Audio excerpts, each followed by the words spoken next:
अस्सलामुअलैकुम hello everyone की हाल चाल ने उम्मीद करना तुसी सारे हसते वसदे होवोगे। मैं हाँ शुजात आवान ते वेलकम करना तुहानू अज एक नवी दिन ते नवी वीडियो दे विच। राती यार बहुत ही ज़्यादा मज़ा आया ते तकरीबन सुबह 4 बज गए सन। इतनी आतिशबाजी और इतना इंजॉय मज़ा आ गया। मैं अपनी लाइफ दे विच पहला विआह अगे भी मैं पिंड दे विच विआह काफ़ी जिहड़े हैगे ना आके वेखे हैगे ने, पर रात वाले विआह ने बहुत ही ज़्यादा मज़ा ते बहुत ही ज़्यादा चस कराई। उम्मीद करना तुहानू भी मज़ा आया होएगा। ते दूसरा अज बारात हैगी वे, ढोल वज रहा तुहाडे सामने।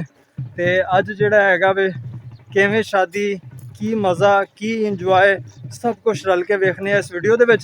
चैनल ते हुण आए उन्होंने सबसक्राइब करो, बैल आइकन प्रेस करो ताकि जो भी वीडियो पावां उनका नोटिफिकेशन तुहानू मिलता रहे। जूंदे वसदे रहो ते बहुत ज़्यादा प्यार तुहाडा चाहिदा, अपना प्यार मुहब्बत विखांदे रहो। ते चलो फिर अगे वेखने अज दा विआह।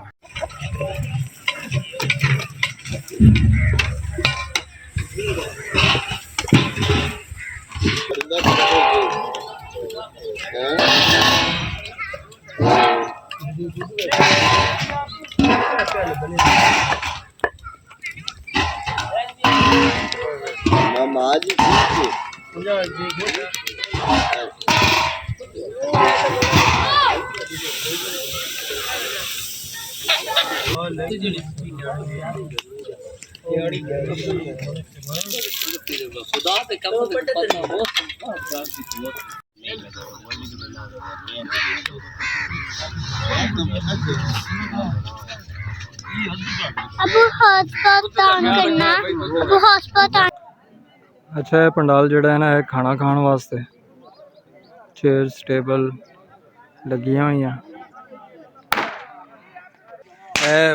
मर्दाना साइड जिथे मर्दा रोटी खानी, इसी तरह पल्ले पासे जनानियां वास्ते जड़ा अलहदा टेबल है ने, अलहदा उन्हां दा शामियाना लगा होया। तो बिल्कुल सामने जड़ा हैगा इत्थे निकाह होएगा ते तकरीबन मेहमान आ चुके हैं, कुछ रहिंदे ने। यह वो जगह हैगी जिहड़ी पिछली वीडियो तुसी वेखी, करा मार के नू सारा सही किया हैगा। ते ए बाहर दा व्यू है।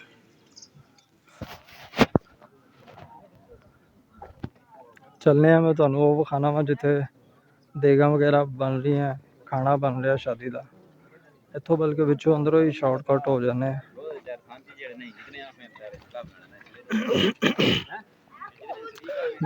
गला जिहड़ा हैगा वो इस टाइम बंद हो गया मेरा, अचानक ही जिहड़ा हैगा ना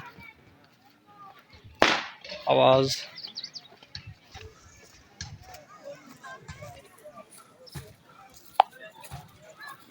अच्छा ए खाना बन रहा है इस तरफ।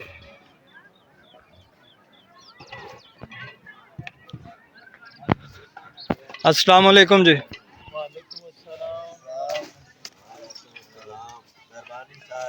बहुत शुक्रिया सर। ना खाना इत्थे तैयार हो रहा है, चूल्हे लगे हुए सन।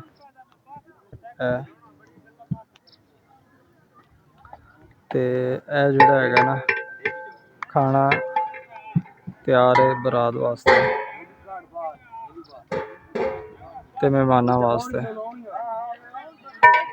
और हमजा भाई तबीयत से ठीक है? मज़े दे विच खाना खाना फुल रेडी है, बड़ा मज़ेदार लग रहा है ना। तो भाई किनिया देगा बनिया है सालन दियाँ? 40 देग सालन दी है। सही माशाल्लाह।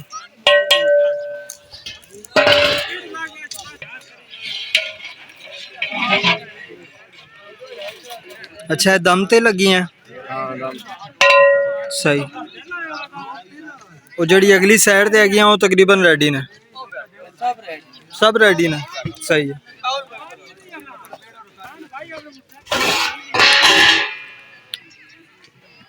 ये अपनी तसल्ली करने के लिए ना देखनी पड़ती है। हाँ बिल्कुल सही है।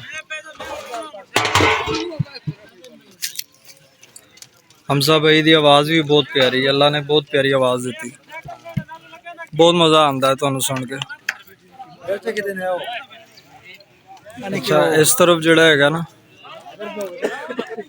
नाल कुछ देगा बन रही ने, तकरीबन 40 के करीब जड़ा है ना सालन दियां देगा है। इस तरफ रोटी लग रही है।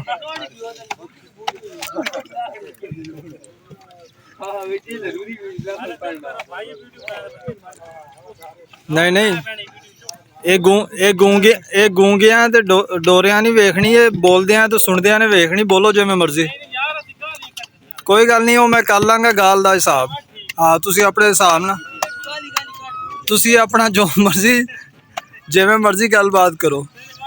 उंदे उत्ते ਇਹੋ ਜਿਹਾ ਲਾਹੌਰ ਦੇ ਨਾ ਬਾਰਡਰ ਵਾਲੀ ਸਾਈਡ ਤੇ ਜਿਹੜੇ ਪਿੰਡ ਹੈਗੇ ਨੇ ਨਾ, ਉੱਥੇ ਜਿਹੜੇ ਵਿਆਹ ਹੁੰਦੇ ਨਾ, ਉੱਥੇ ਕਈ ਜਗ੍ਹਾ ਦੇ ਉੱਤੇ ਨਾ ਹਾਲੇ ਵੀ ਤਵਾ ਲੱਗ ਰਿਹਾ, ਨਹੀਂ ਤੇ ਉੱਥੇ ਵੀ ਉਹ ਸਿਸਟਮ ਚੱਲ ਰਿਹਾ ਹੈ। ਇਹ ਜਿਹੜਾ ਹਾਲ ਬੁੱਕ ਕਰਦੇ ਨੇ, ਹਾਲਾਂ ਵਾਲਾ ਸੀਨ। ਪਰ शादी का मजा जड़ा है ना वो यही है।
ਤੇ ਇਹ ਟੇਬਲ ਆ ਗਿਆ ਸਾਡਾ ਬੱਚਿਆਂ ਦੇ ਨਾਲ। आहद अली आप इस तरफ आओ बेटा, इधर चेयर साथ करो या वो सामने आओ पापा के। धूप ही पड़ेगी। नहीं नहीं उन्होंने तो कर दिया है हलवा दूध वाला।